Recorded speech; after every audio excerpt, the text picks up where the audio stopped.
Welcome everybody once more to the official IAU G2 online conference series. As usual, this is about massive stars, and today is my pleasure to introduce Wenxiong Li from the National Astronomical Observatories of the Chinese Academy of Science. Wenxiong received his PhD at Tsinghua University back in 2020. The title of his PhD was Observational Study of Type 1a Supernova Explosion Mechanism. After that, he conducted postdoctoral research at Tel Aviv University in Israel from 2020 to 2023, when he came back to China and joined the National Astronomical Observatories again, also becoming by that time a member of the Einstein Probe science team. Where as part of this team, he served on Science Panel 2, devoted to fast extragalactic transients, and Panel 6, that is focused on follow-up observations. And he's mainly responsible for organizing the follow-up observation of transient discovered by the Einstein Probe mission.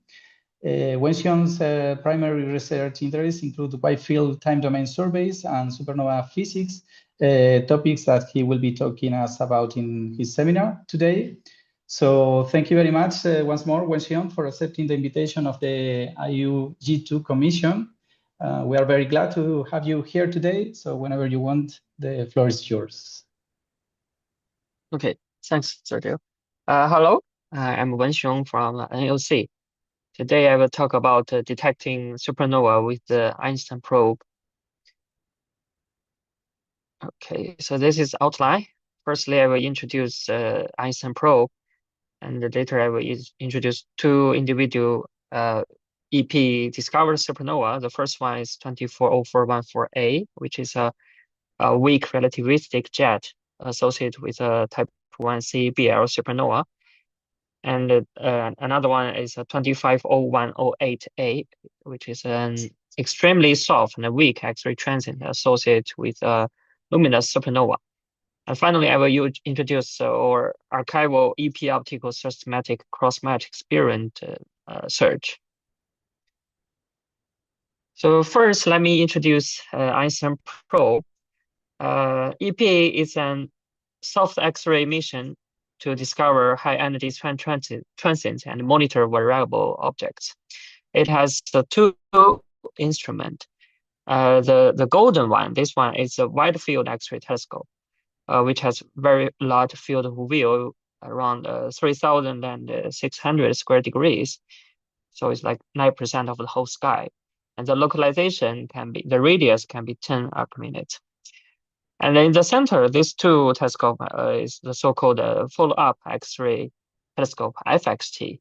It has much smaller field of view, but has much better localization and also much higher sensitivity. So the idea of this mission is to search soft X-ray transient with the WXT, and then do the autonomous follow-up observation with FXT.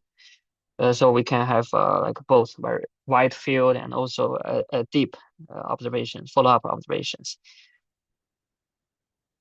Compared to the previous missions, the EP wide field telescope has 10 to 100 times higher sensitivity. And the PI is Professor Weimin Yuan in NAOC. So the core technology used with the EP WXT is the so-called lobster-eye optics, which has been proposed several decades ago. And this like the module, the camera is developed in lab in NAOC. So with this lobster-eye optics, we can have very huge field of view of the X-ray camera. And the EP was launched around more than 2 years ago, and the formal science operation started from the 2024 August. So this is a simulated one pointing of the WXT set telescope. So it covers around 10% of the whole sky, and it's a low orbit satellite. So it has 3 pointings in one orbit. Each one has around 20 minutes. For the science organization, EP science team has around 300 science members from China and Europe. And there are 6 science topic panels. The first one is about TDs and AGNs, which is about the black hole in the center of galaxies.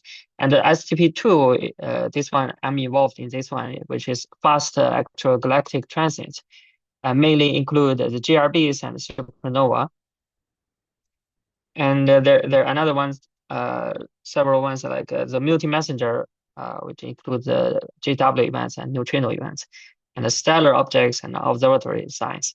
And there's a follow-up observation science panel, which does not include any science, but organized because, like in reality, in China, we don't have so many, especially optical follow-up facilities. So we need to coordinate those observations to maximize our scientific output and also try to like propose for global telescopes. So I'm also get involved in these panels. So that's one of my duty to perform those observations. And so far, EP has discovered more than 250 transients. This is a sky map of this transit.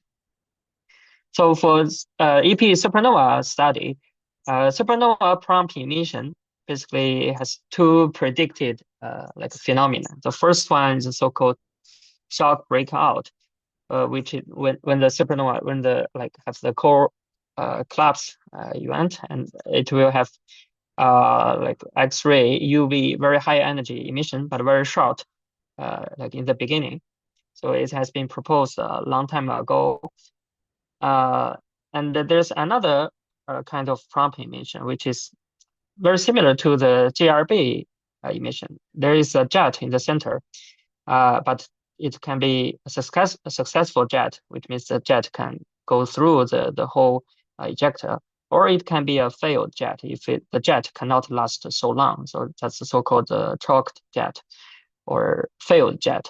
Both of these phenomena can produce some soft X-ray. So that's the 2 mechanisms behind the supernova prompt emission. And for shock breakouts, there are very few events before. Theoretically, because it should the shock breakout emission should look like located in the soft X-ray and the UV like a regime. So this is the theoretical work. This is the time. This is the X-ray luminosity. So different colors indicated 3 different progenitor, and you can see the X-ray luminosity is not like so large, and also it does not last very long. So it's very difficult to discover. So previously there are several events. We think it might be shock breakout. So one example is the supernova 2006 AJ, which later is a type 1c broadline supernova. And for the prompt emission, very early prompt emission, there's XRT detections. And this paper, they claim there's a black body contribution in the beginning, the gray part, which is part of the black emission. So they think the black body contribution should come from the shock breakout. And 2 years later, when Swift observed a supernova in a galaxy, there's another supernova explode, which is the supernova 2008D, and it's a type 1B supernova. And because it was observed by the Swift XRT, so it recorded the very complex X-ray evolution. And also people think it might be a potential shock breakout event. So that's before EP, because you need like very large field of view to discuss this very short and not very strong signal. So EP like exactly can help this field. So far, EP has discovered around 9 supernova.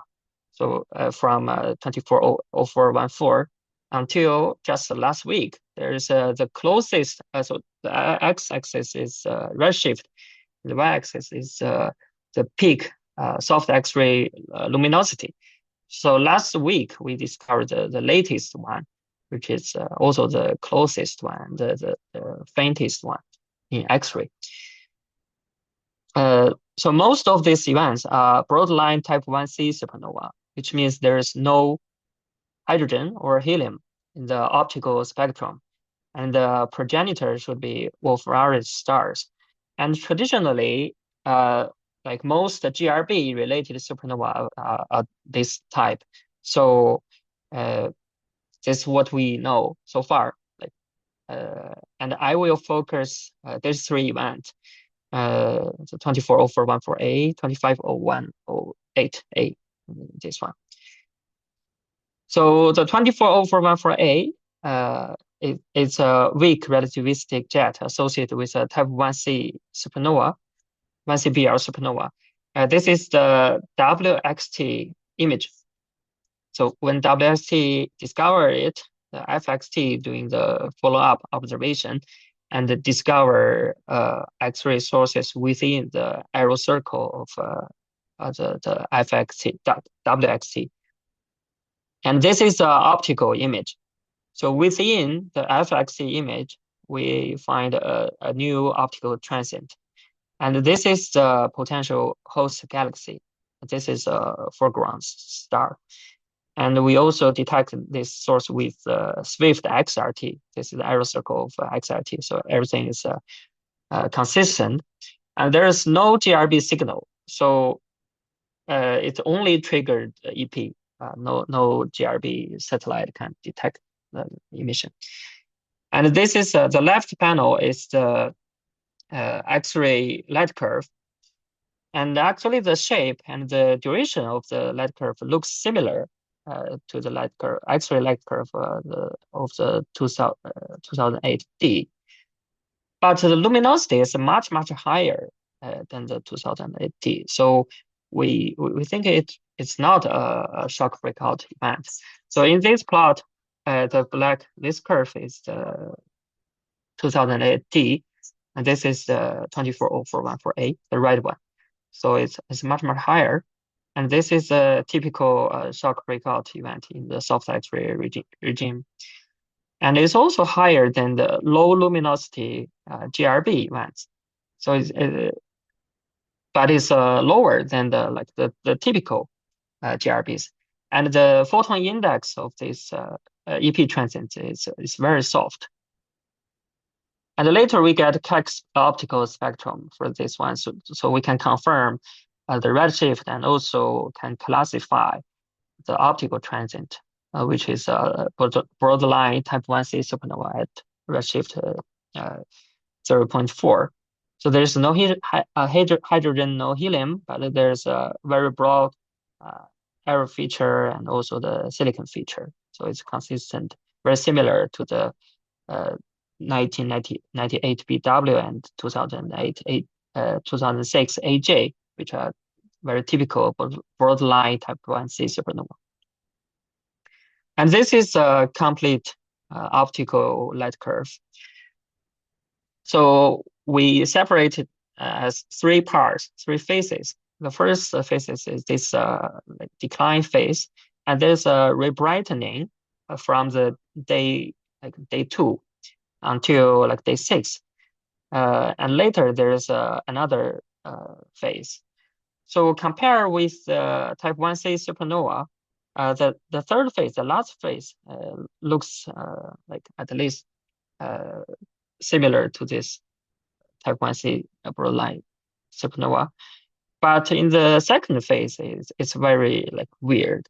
The luminosity is similar to the 18 Cau, but 18 Cau doesn't have the third phase. So we want to figure out how to explain the whole light curve, especially the second part. So finally, we have this physical picture. So in the beginning, there's a jet, but it's not a very strong jet. It's a weak relativistic jet. So it cannot produce gamma ray. It only produces X-ray, soft X-ray prompt emission.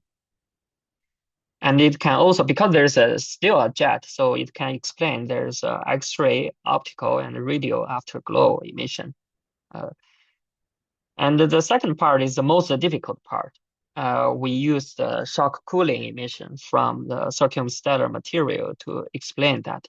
So the shock go out of the stellar surface and interact with the CSM around it and produce the second optical rebrightening we see. And the third part is like rather typical fourth line type 1c supernova. So put all this together. So first we have the afterglow of the jet, and it can also explain the soft X-ray emission. And the second part is shock cooling.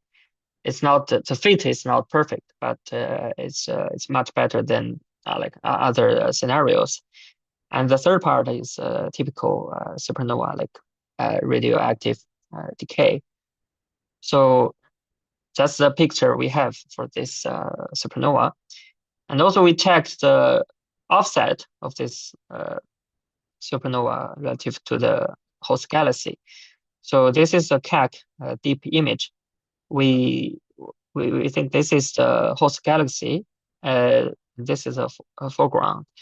So it's very, very unique compared with previous type 1c BL or GRB supernova. So you can see they are like less than 14 TPC, and this one is around 27. So it's much more distant. So we suspect, because it's the redshift is not like it's about 0.4. So we suspect there might be a like a satellite galaxy or some star forming region here that we cannot see. So maybe in the future we plan to use JWST to like take an image of this location. But if there's no such like a satellite galaxy, it's a very unique like location, host galaxy location. So put it together. For typical GRB, there's a relativistic jet which can emit gamma ray. There's a multi-band afterglow. So this is a jet go from the core, and it can emit gamma ray. And when it interacts with SM, it can emit like emission from all the bands. But for the EP transient, the jet is much weaker, so it can only produce the X-ray from a soft X-ray prompt emission, and no GRB, but it can also produce afterglow emission. So this is a cartoon we make. This is a jet, and in the center, this so before explosion, there's the Wolf-Wright progenitor. The purple part is the CSM. So in the beginning, we see the jet produce the soft X-ray emission, and later we see the shock cooling from the CSM. And after that, we see the emission from the supernova itself. So I made an AI video from this picture by a Chinese AI model. So you see the jet coming out, and the shock interact with the CSM. So kind of ignite the CSM, and later when the jet and the interaction disappear, we see the supernova in the center. So this is the first work. And the second one is the 250108A, which is an extremely soft and weak X-ray transient. So again, this is the EP discovery image. And for this source, it's much closer. So we have much more optical data. And this is a legacy survey archival imaging. And this is a north image after the explosion. So you can see the difference. And again, it's a type 1c BL supernova. And basically the same as the previous one. We have the iron and the silicon lines. this time it extended to the lower wavelengths, so we can see more features. And the redshift is much smaller, complete spectral sequence. And for the X-ray luminosity, it is around 2 orders of magnitude lower than the 240414A, and still much brighter than the 2008D. So basically, it's comparable to the low luminosity GRBs. So we compare it with the GRB 060218, and so the basic parameters they are in the same order of magnitude. But there's one issue for this event is that there is the occultation part, which means the observations was blocked by the Earth. So you can see our uncertainties of several parameters are very big. That's because of the occultation, we cannot determine it very good. But generally, it has a very low peak energy, the total isotropic energy, and there's no X-ray afterglow. So this is show the detail of the occultation effect. So after the occultation, when the location become visible again, we can only have upper limit, so that we cannot detect the source itself anymore. So after comparison, we think this event generally is more similar to the 060218, the GRB. So we put this previous event in the same distance and estimate the flux, X-ray flux, according to the evolution of this source. So that's why we have a larger sensitivity. So this is one of the major results of this work. This plot is called Amati relation, which is empirical correlation in GRB studies. It is the relation between the red frame peak energy versus the total isotropic energy. So for type 1 GRB, which is the compact binary merger origin, and the type 2 GRB, which is a massive star co-collapse origin, they both follow this nearly like linear relation. And then the dark region is 1 sigma scatter, and the shallow region is the 3 sigma scatter. So this event is consistent within the 3 sigma scatter of the type 2 GRBs. So we claim it's still consistent with the MRT relation, which marginally consistent. And for the previous AP transient, I just introduced the 24041-4A. It's outside of the MRT relation. So we don't think it can be fitted into this relation. So the 25010-8A is soft and weak extreme of this relation. And for the physical mechanisms, we think there's a jet produced in the center when the explosion happens. But whether it is a successful jet or a failed jet, we cannot determine it. So we use both scenario to fit our results. So for the jet scenario, a successful jet scenario, so it should be an unaccessed, slow successful jet, which means it has a low initial Lorentz factor. This value is much lower than typical value of GRB. So this is a fit, multi-band fit of this scenario. And the other one is isotropic shock cooling scenario of cocoon, so which is a failed jet scenario. So this is a fit of this scenario. So for the optical data, the upper part, we think none of them fitted very well. And for the radio detection, because if there is a jet, jet, there should be radio afterglow. And if there's a thermal emission from the shock cooling of the cocoon, it should be like no radio like emission in the later stage. But we only have a radio non-detection, which cannot exclude any of them.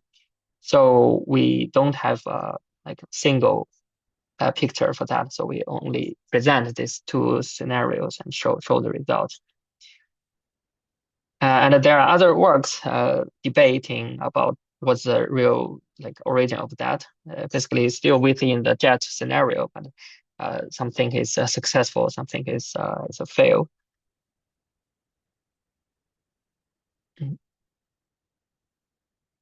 Okay, so that's work of two individual supernova. So the last part of my talk is about our EP optical systematic cross-match experiment. So for this work, we input our input have two parts. The first part is X-ray sample, includes the EP-XXT and EP-FXT transient. Especially for the WXT, because the WXT transient, the published one, has some like threshold for the signal to noise ratio. So for the events has a signal to noise ratio lower than that, we do not publish those events because there are a lot of false positive. I will show later. But we can cross-match those low signal-to-noise ratio events with optical survey results, such as ZTF and RST and WFST. This is a Chinese one. So if we have a cross-match with optical sample, that means it basically should be a real transient. So if we have a successful cross match, we will follow up these candidates and try to find out what's the physics of those events. So we do this work so this is archival search. It's not real time. We do this work last year. So we search the data from the launch of EP until 2025 June. And together there are around 100 high signal to noise X-ray transient. But for the low signal to noise transient, there are like more than 5,000. So this is the distribution of those transients in the sky map. This is the galactic plane. Actually, you can see here for the low signal to noise ratio events, there some of them are concentrated here. So at least some of those are probably like stellar origin. So like what we are interested in as extragalactic, so we need to cross-match with the optical surveys. So there are only one transient. Finally, we think it's a supernova origin. It is this one, the EP 24056A. So this event lasts around 50 seconds. And it's not a very significant detection. So after the event, there are several optical and also swift follow-up observations of this X-ray transient. But no one claimed there's a solid detection, so people kind of forget it. But after 24 days, there's a optical transient. So the location is here. So this white circle is a WXT arrow circle. So it's kind of like there's some offset, like around maybe 2 arcminutes. There's a optical transient emerged in several optical surveys.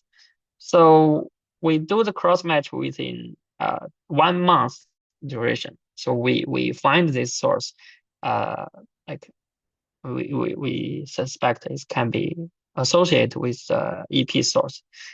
So, but it has a spatial offset. Also, the time is different. So we check the images, swift images,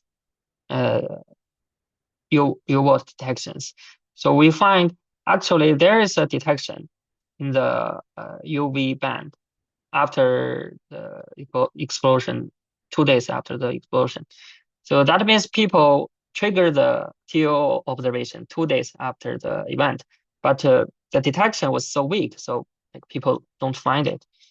And now we collect those data and compare it with the after 20 days the optical image and match the location. We find exactly at the same location there's a UV detection in the UVM2 band.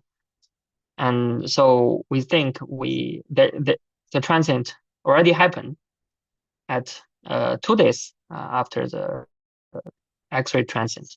So we associate or connect this later detection, the earlier Swift very marginal detection and the X-ray detection together. So because when we find this source, it has already faded. So we trigger VLT to get a spectral of its host galaxy and measure the redshift. It's about 0.12. So we can calculate the soft X-ray EP luminosity of this transient, which is this brown one. And it's again much higher than the shock breakout emission, but it's lower than the 240414A. So we think it might be a similar origin with the 24 event. And we collect multiple images from different surveys. And after the stacking, we do find around 20 data points, including the UVOT, the early one, and construct the light curve. It's not a good light curve, but we can basically see the duration and the luminosity, optical luminosity.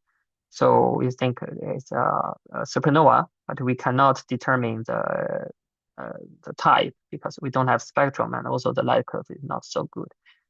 We did very rough fit to it, but yeah, also cannot have very good estimate of those parameters. But we basically claim it's a supernova. So which emphasize the importance to do this the optical EP cross match. Now we are doing the real time match, a cross match with the EP transient and also like ZTF and RST together. So this is a summary of my talk. So for the EP240414A, it's an unusually soft spectrum and weak jet challenge the current models. So it might be some kind of new type of the stellar death. And for the EP25010A, it favors either a successful jet or a failed jet, which has a shock cooling of a cocoon surrounding it. And for the EP optical cross match, it has the capability to discover new classes of transient. So now we are doing very basic statistics with all these transient. So there are several ones, like this one, the last August, this one is discovered by a cross match between the EP search and the ZTF cross search. And I think there's one discovered by very deep JWST observation later. So it's still a very like quickly emerging field, and we expect to see more interesting transient. So the most recent news is like last week we find this very close supernova in the galaxy. Actually, there's a stellar source or a point source in the location. That's before the explosion. We don't know. It might be a hydrogen 2 region or a small galaxy. Yeah, we are not sure. But the redshift, the source redshift is consistent with the galaxy. So yeah, it's still the observations are still undergoing. So it's stay tuned. Okay. Thanks. That's all. Thank you very much, Wenxiong. So now it's time for questions. if anyone wants to ask, to take the opportunity. Yeah, Takashi, please. Yeah, thank you for the nice talk. So for the first object, I was wondering what's the mass of the circumstellar matter, and what's the extent, and what's the estimated mass loss rate the progenitor needs to have to explain this cooling phase. And also, I was wondering, if I understood correctly, you didn't consider the effect of the CSM on the jet. And if there's dense circumstellar matter affecting the shock cooling phase, then doesn't it affect the jet emission signatures as well? Actually, we don't fit the prompt emission, so we only calculate the the total, the isotropic energy. So we don't do any simulation with WXT. Sorry, how to move it. Yeah, we don't do the simulation with WXT data. So yeah, but the CSM density and the mass and radius, for example, does it dense enough to affect the jet signature? So we calculate the CSM parameters only from the afterglow and the later, and the mass of this event I forgot, but for the previous one, it's a point 0.1, I think. Yeah, about that. From the shock cooling of the CSM. But for the jet, yeah, we haven't considered. I mean, for the prompt emission, we haven't considered that. Yeah. What's the rough We mass only loss use rate? bare, no CSM. So yeah, that should be maybe we can consider that later. Do you have rough idea of the required mass loss rate of the progenitor to make the dense CSM you required?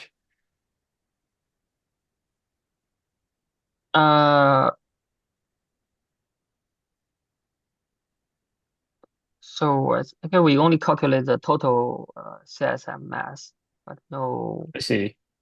Yeah, I mean, the mass loss rate Yeah. should depend on the radius. So I guess you may have constraint on radius, and then you may get mass loss rate, and that could be something interesting to have, especially in terms of progenitor evolution, I suppose. No. Yeah. Okay. Thanks. Thank you. Thank you. Thank you. Any other question?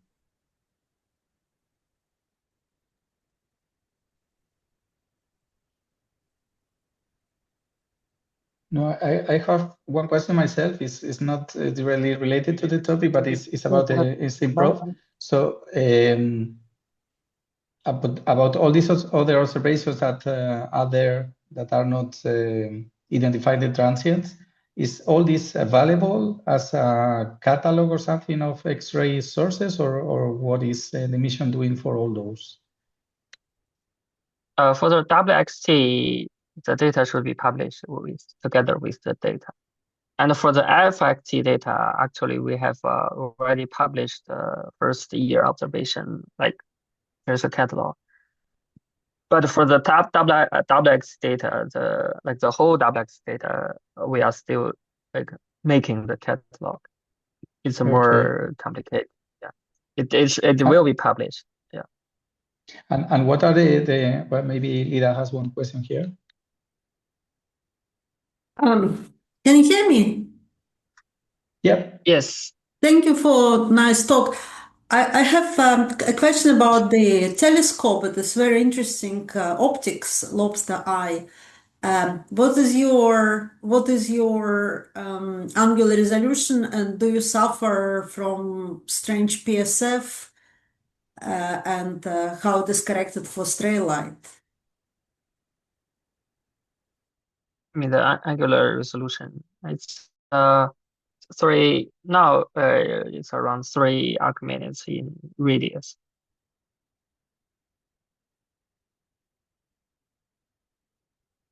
So it's looks like this. The arrow circle is like 3 arcminutes. Do you mean that? Yeah, exactly. So it is quite large. Yeah. Yeah. Yeah. So for the FXT, that's why we use FXT to have a better location, which is around 20 arcseconds radius. So this is lobster-eye FX. is wide field and Lobster-eye is it's a 3. Yeah, lobster-eye is a 3 arcminutes. Okay, I understand. Okay, thank you. Yeah, thank you. Any other question?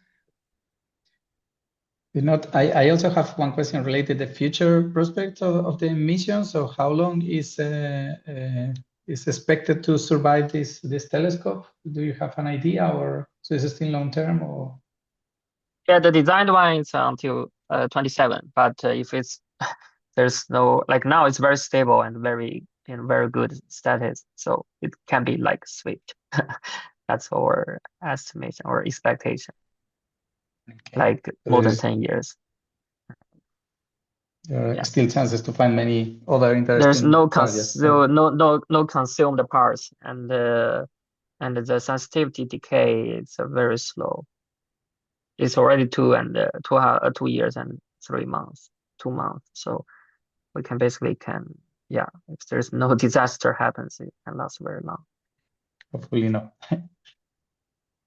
Okay, so then if there are no more questions, thank you very much again, Wenxiong, for this very nice talk to bring us some knowledge about supernova.